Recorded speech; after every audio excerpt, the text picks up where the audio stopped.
Radhe Radhe guys. Guys, thumbnail দেখে নিশ্চয়ই বুঝতে পারছো যে আমরা যাচ্ছি বৃন্দাবন। আমি যেহেতু কানপুরে আছি তাই চলে গিয়েছিলাম ফার্স্ট কানপুর স্টেশন, এবং ওখান থেকেই আমাদের মথুরা যাওয়ার ট্রেন ছিল। আমাদের ট্রেন ছিল 2টোর সময়। সারা রাত ট্রেনে যাওয়ার পরে সকাল হতে না হতেই আমরা পৌঁছে গিয়েছিলাম মথুরা স্টেশনে। এবং গাইস, মথুরা স্টেশনে পৌঁছে তোমরা স্টেশনের বাইরে অনেক রকমের গাড়ি দেখতে পাবে, যারা তোমাদেরকে তোমাদের পছন্দ মতো হোটেল কিংবা তোমরা যেখানে যেতে চাও তোমাদেরকে নিয়ে যাবে। তো আমরাও গাড়ি করে নিয়েছিলাম এবং আমরা সোজাসুজি চলে গিয়েছিলাম বৃন্দাবন। গাইস, আমরা এই ভিএস রেসিডেন্সি এই হোটেলটাই ছিলাম। তো আমরা ফার্স্ট আমাদের হোটেলে বিশ্রাম নিয়ে এবং খাওয়া দাওয়া কমপ্লিট করে তারপরে আমাদের যেহেতু যেতে অনেক বেলা হয়ে গিয়েছিল তাই আমরা বিকেলে ঘুরতে বেরিয়েছিলাম। আমরা ফার্স্ট গিয়েছিলাম নিধিবন। গাইস, নিধিবন হলো সেই জায়গা যেখানে ভগবান শ্রীকৃষ্ণ এবং রাধা রাস করতেন, এবং এখানে এখনও রাত্রিবেলা এই জায়গাটা বন্ধ করে দেওয়া হয়, কারণ ভগবান শ্রীকৃষ্ণ এবং রাধা এখনও মধ্যরাত্রিতে এখানে আসেন এবং রাস করেন, এবং এখানেরই রংমহলে বিশ্রামও নেন। গাইস, এরপর আমরা গিয়েছিলাম গোবিন্দদেব টেম্পলে।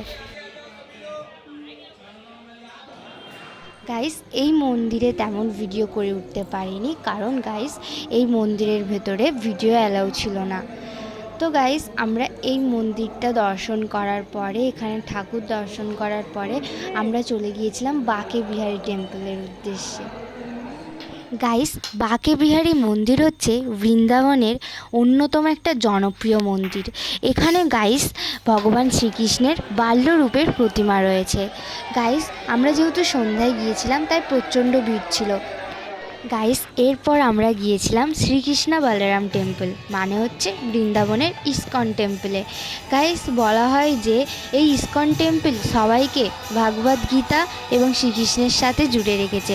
গাইস, এখানে আসলে তোমরা অনেক বিদেশি লোক দেখতে পাবে যারা কৃষ্ণ নাম করছে এবং গাইছে। এখানে গাইস সকাল সন্ধ্যে প্রসাদেরও ব্যবস্থা রয়েছে ভগবানের ভক্তদের জন্য। আমরাও যেহেতু সকালে গিয়েছিলাম তাই আমরা প্রসাদ পেয়েছিলাম। গাইস, তারপর আমরা এই মন্দিরটায় গিয়েছিলাম। এই মন্দিরটাকে অনেকে লোটাস টেম্পলও বলে। এই মন্দিরের দেওয়ালে শ্রীকৃষ্ণের জন্মের পর থেকে বিভিন্ন রকমের দানব বা অসুর দমনের কাহিনী ফুটিয়ে তোলা হয়েছে। এরপর আমরা গিয়েছিলাম মাতা বৈষ্ণো দেবী টেম্পলে। এই মন্দিরের এই প্রতিমাটা 141 ফিট উঁচু। এই মন্দিরের ভেতরে ছিল একাধিক দেবদেবীর মূর্তি।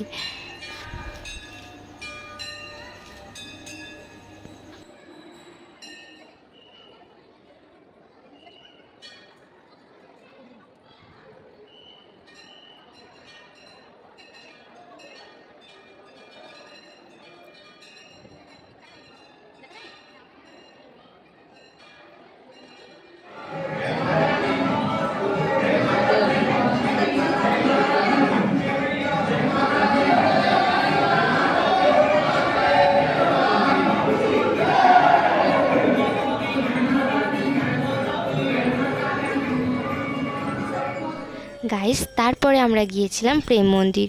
এই মন্দিরের সৌন্দর্যতা সকলকে মুগ্ধ করে। গাইস, এই মন্দিরটা ভগবান শ্রীকৃষ্ণ এবং রাধারানীর মন্দির, এবং এই মন্দিরটা বৃন্দাবনের অন্যতম একটা জনপ্রিয় মন্দির। এছাড়াও গাইস, এর সাথে তোমরা চাইলে শ্রীকৃষ্ণের জন্মভূমি কংসকেল্লা, দ্বারকাধীশ মন্দিরও ঘুরে দেখতে পারো। গাইস, লাস্টে আমরা শ্রী রাধাকৃষ্ণের মূর্তি কিনে নিয়েছিলাম। সো এখানে ভিডিওটা শেষ করলাম। রাধে রাধে গাইস।